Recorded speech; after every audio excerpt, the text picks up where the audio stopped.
Hi, Mystery Recapped here. Today, I'm going to explain a horror action movie called The Mummy. The Tom Cruise one, not the good one. Spoilers ahead. Watch out, and take care. The movie opens in 1127 AD, when a group of English Crusader knights captures a massive red ruby from ancient Egypt. They bury it in the tomb of one of their own, hoping that no one will find it. The scene then shifts to present-day London, where a construction crew uncovers several knights' tombs in the same location. A scientist named Henry Jekyll, of Jekyll and Hyde fame. Remember, this movie was the birth of the death of the birth of a cinematic universe. Investigates the site and suspects the tomb is related to the story of Amenet. She was an ancient Egyptian princess who was purposefully erased from history by her own people. Through a flashback to ancient Egypt, we see the story of Princess Amenet, who was the only daughter of a pharaoh. She was trained as a warrior and was supposed to rule the kingdom after her father. However, her plans were foiled when her dad remarried and had another son, who then became the heir. Despite this, the princess refused to give up her inheritance and made a pact with Set, the Egyptian god of death. He promised her great power if she helped him take a human body so that they could rule together as king and queen. He then gave her a special dagger to transfer his spirit into corporeal form. Upon grasping the dagger, Amenet gained superpowers. Her body also became covered in tattoos, her eyes turned reddish, and her pupils doubled. She then entered her father's bedroom and murdered him, his wife, and their newborn son in cold blood, just getting ahead of it in case they called her Four Eyes. Afterward, Amenet attempted to sacrifice her lover to give physical form to the god Set, but before she could do that, some priests intervened and killed her lover. For her sins of murdering her family, Amenet was condemned to be mummified alive and sealed in a sarcophagus. She was then buried in Mesopotamia in a tomb filled with mercury to prevent her evil spirit from ever escaping. The scene then cuts to present-day war-torn Iraq, where we meet two American militants, Sergeant Nick Morton and Corporal Chris Vale. You can tell Nick is going to die because his last name isn't as cool. Wait, who plays Nick?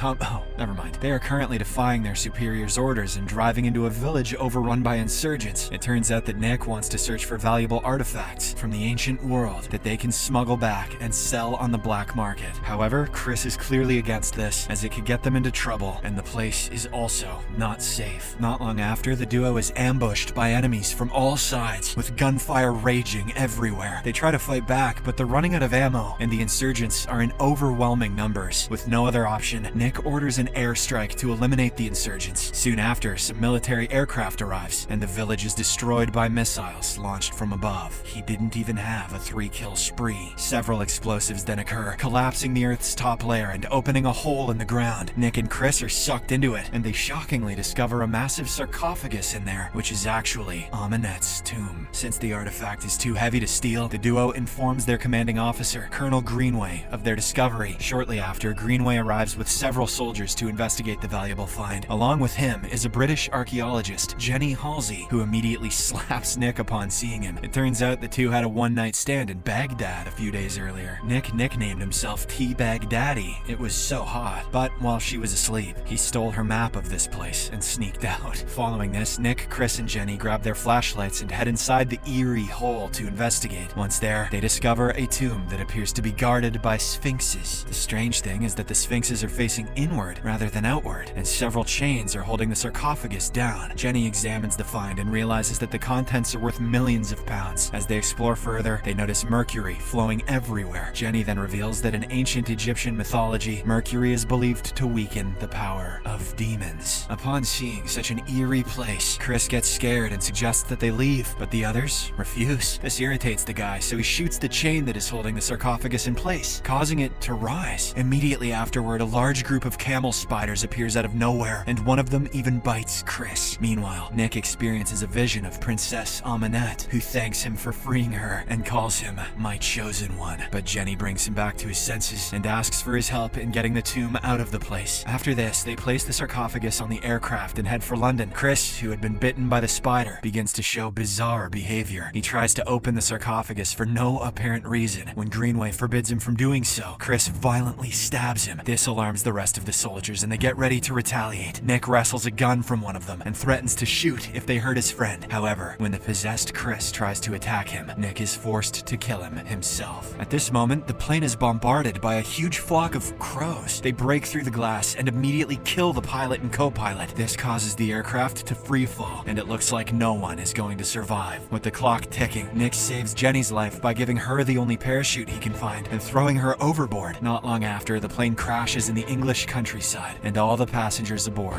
are killed. The next day, we see the dead bodies of the soldiers laid out in a morgue room, but Nick, who had been declared dead, suddenly wakes up and rips up the plastic bag. He looks at himself and is shocked to discover that he has no signs of any scars or injuries. Just then, Chris's ghost appears and informs Nick that he is cursed by Aminette, who seeks to use him as a vessel for Set. Before he can explain any further, Jenny and some doctors enter the morgue. They cannot see Chris's ghost, but they are shocked to find Nick alive and well. Elsewhere at the crash site, 2 officers are inspecting the wreckage. One of them notices that the sarcophagus has been broken open during the crash. He spots Aminette's mummy and calls his partner over to take a look, but suddenly Aminette wakes up and stabs him in the eye with her hand. She then kills him and sucks the energy out of his mouth. Moments later, the second officer arrives and is horrified to find the mutilated corpse of his partner. He tries to run, but Aminette kills him and drains his energy as well. This process regenerates her and gives her more human features. After gaining some energy, she orders the 2 corpses to rise as zombies and become her slaves. In another scene, Nick and Jenny are in the pub, trying to make sense of how he came back to life. Jenny thanks him for saving her and explains that she read the hieroglyphs on the sarcophagus. She then explains the story about the Egyptian princess Aminette and the god of death, Set. Jenny also informs him about an ancient artifact known as the Dagger of Set. Its handle is topped with a ruby, and only the knife and the stone together can give Set the power to gain a physical form. Jenny is certain that this artifact is hidden somewhere in Europe, as it was stolen by English crusaders. Afterward, the duo arrives at the site of the crashed plane, but Nick further leads the bewildered Jenny into an ancient, abandoned building. It turns out to be the resting place of the tombs, where the English crusaders were buried. While exploring the site, Nick blacks out and suddenly finds himself inside a church, where several zombies capture and restrain him. At this moment, Aminette makes her grand entrance and calls him her chosen one. She then destroys a statue, revealing the dagger that had been hidden within. Aminette tries to finish the ritual that will transform Nick into Set, but she stops abruptly when she notices the ruby is missing from the dagger's hilt. Jenny also arrives at the spot, which distracts Aminette and her zombies. The enraged princess rushes to attack Jenny, giving Nick the opportunity to free himself. He fights off the zombies using the dagger and manages to subdue them. The duo then escapes the place and drives away in their van, but several zombies appear in their path, causing the van to swerve and crash. In the aftermath, Aminette slowly approaches the wreck, but then suddenly, several armed men show up and shoot her with mercury-tipped bullets. They successfully restrain her and also help the duo get out of the wreckage. In the next scene, Nick and Jenny arrive at a facility that is hidden beneath the Natural History Museum of London. As Nick walks through its halls, he notices strange artifacts, including a skull with fangs and a scaly forearm. He eventually meets Henry Jekyll, who turns out to be Jenny's boss. The scientist introduces himself as the leader of Prodigium, a secret organization devoted to uncovering and containing dark forces. I'm the Samuel L. of this bitch. Meanwhile, Aminette is heavily restrained, with mercury pumped through her veins to keep her subdued. Henry then informs Nick that his facility is the only one capable of removing his curse, but Aminette says that his fate is sealed and the curse cannot be undone. Meanwhile, another archaeological team of Prodigium is seen excavating the Crusaders' tomb. They unexpectedly discover the ruby, which Aminette also learns of with her powers. To break free, she summons a spider and orders it to crawl into the ear of a Prodigium technician. The possessed technician then destroys the component of the machine that pumps mercury into her veins. Later, Henry and the team are also informed about the discovery of Ruby. Henry tries to inject himself with a serum, but Nick stops him and demands answers about what they intend to do next. The scientist reveals that they must kill Nick, as he is the vessel Aminette has chosen to bring Set into the world. This enrages Nick, but Henry insists that it is a necessary sacrifice for the greater good of humanity. Not willing to give up on his life, Nick steals Henry's serum and tries to flee, but this proves to be a huge mistake. It turns out the scientist has a split personality, and he regularly injects the serum to prevent the transformation. He now loses control and transforms into his sadistic and violent alter ego, Mr. Hyde! Well, Pagemaster reference. Upon seeing this, the guard manages to take Jenny away. Nick, however, remains locked inside with the awakened monster, who begins to brutally beat him. Jenny desperately tries to break through the bulletproof glass to save him, but to no avail. Just when things look bleak for our hero, he manages to grab the syringe and injects it into the enraged engaged scientist. After the situation finally calms down, Nick and Jenny leave the facility to find the ruby and destroy it. On the other hand, Amanette manages to free herself from her chains and kills several soldiers. She sucks the life energy from many Prodigium men before retrieving the Dagger of Set. Afterwards, she unleashes her dark powers to shatter all the glass in the Prodigium headquarters. She then arrives at the Crusaders' tomb and resurrects the Knights' corpses. Under her command, the zombies swiftly slaughter all of Prodigium's soldiers in the tomb. This allows Amanette to retrieve the missing ruby and place it back on the dagger's pommel. Elsewhere, Nick and Jenny meet Chris's ghost, who guides them towards the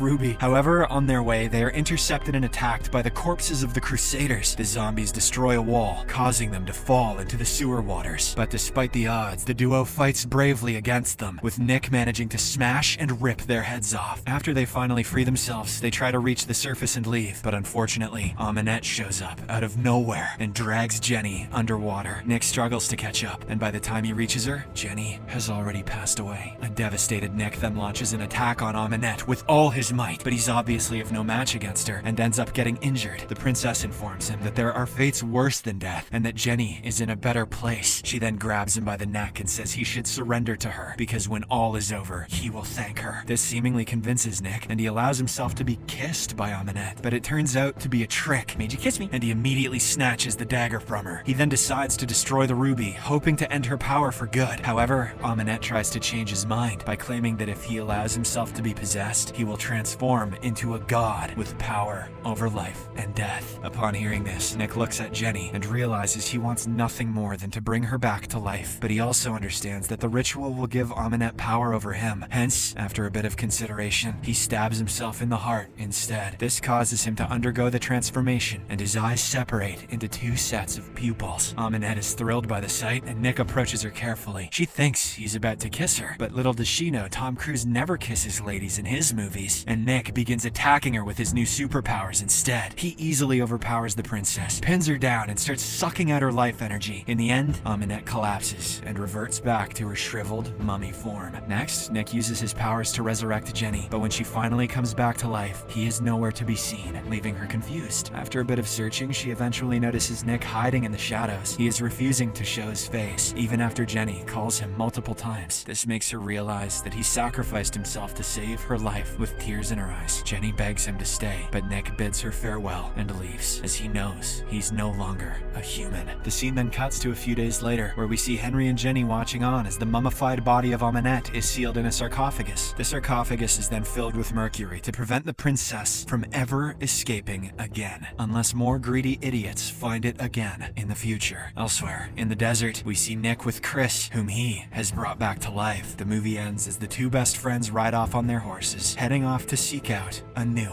adventure.